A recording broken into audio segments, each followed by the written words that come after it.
সাদা মানে শান্তি, সাদা মানে শুভ্রতার ছোঁয়া, সাদা মানে শান্তির প্রতীক। হ্যালো ভিউয়ার্স, আসসালামু আলাইকুম। সবার উপর শান্তি বর্ষিত হোক। দেখতেই পাচ্ছেন গাছে ফুটেছে অনেক ফুল। আমি গুনে দেখছি কতগুলো ফুল ফুটেছে। চারিদিকে পাখির ডাক, পুরাতনকে ভুলে নতুনের আবির্ভাব, সব কিছু মিলিয়ে মনে হচ্ছে আজ পয়লা বৈশাখ। আসলে বন্ধুরা, আজকের দিনটা আমার সাদা শুভ্র দিয়ে চলবে এবং দিনটা আমার অনেক ভালো কাটবে। তো দেখতেই পাচ্ছেন বন্ধুরা, আমি একটা নতুন রেসিপি নিয়ে চলে এসেছি। আমার আজকের রেসিপি ইলিশ পোলাও।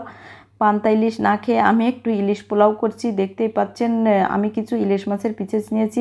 মাছগুলোকে আমি সুন্দরভাবে ধুয়ে পরিষ্কার করে লবণ, হলুদ এগুলো দিয়ে সরিষার তেল দিয়ে একটু ম্যারিনেশন করে কয়েক মিনিটের জন্য রেখে দিব।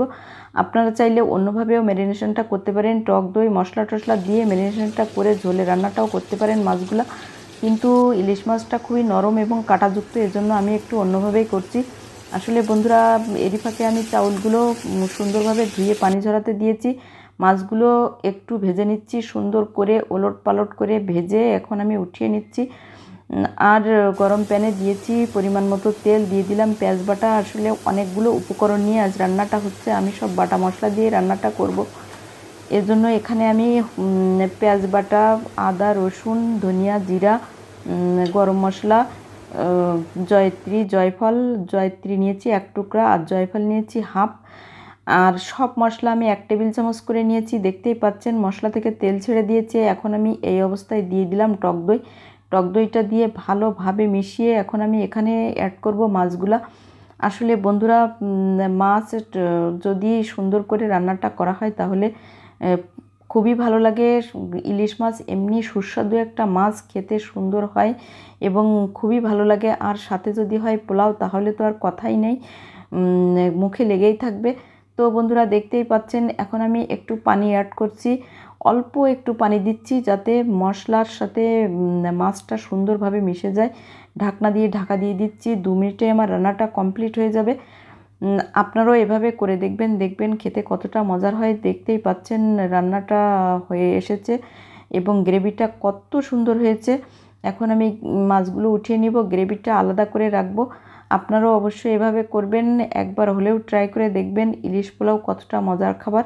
আসলে বর্ষার দিনে ইলিশ পোলাওটা বেশি সুস্বাদু হয় খেতে, কারণ ভরপুর ইলিশ মাছ পাওয়া যায় এবং টাটকা টাটকা ইলিশ খেতেও ভালো লাগে। তো বন্ধুরা, এখন আমি চাউলটা ভেজে নেওয়ার জন্য এখানে আমি 1/4 কাপ সয়াবিন তেল এবং 1/4 কাপ ঘি দিয়ে, পেঁয়াজ কুচি দিয়ে, কিছু গোটা মশলা দিয়ে চাউলটাকে ভেজে নিচ্ছি।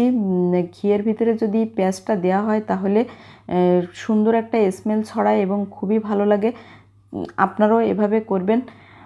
দেখতেই পাচ্ছেন এখন আমি পেঁয়াজটা ব্রাউন কালার করে নিয়েছি, দিয়ে দিচ্ছি চাউলগুলা।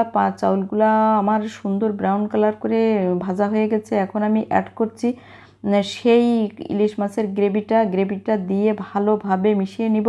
কারণ যেহেতু আমি ইলিশ মাছ রান্না করছি, এজন্য ইলিশ মাছের গ্রেভিটা দিয়ে ভালোভাবে নেড়ে চেড়ে যদি রান্নাটা করা হয় তাহলে সত্যি খুবই সুন্দর হবে খেতে। আপনারাও করে দেখবেন, যারা নতুন রাঁধুনি তারা এভাবে একটু করে খেয়ে দেখবেন কতটা মজার হয় খেতে। আমার আজকের রেসিপিটি যদি ভালো লেগে থাকে আমাকে একটু উৎসাহিত করবেন। আপনাদের উৎসাহ পেলে আসলে মজার মজার রান্না উপহার দিতে ভালো লাগে। তো বন্ধুরা, দেখতেই পাচ্ছেন এখানে আমি হাফ কেজি চাউল নিয়েছি আর দিয়েছি ডাবল পানি। পানিটা ফুটন্ত গরম পানি। গরম পানিটা না দিলে ভাতটা ঝরঝরা হবে না, আর ঝরঝরা না হলে পোলাওটাও খেতে ভালো লাগবে না। এখন আমি দিয়ে দিচ্ছি মাছগুলা দিয়ে সুন্দরভাবে সাজিয়ে নিচ্ছি, কারণ একটু সাবধানে করতে হবে। ইলিশ মাছে অনেক কাটা, এজন্য একটু সাবধানে দিয়ে 5 মিনিট ঢেকে আমি এটা নামিয়ে নিব।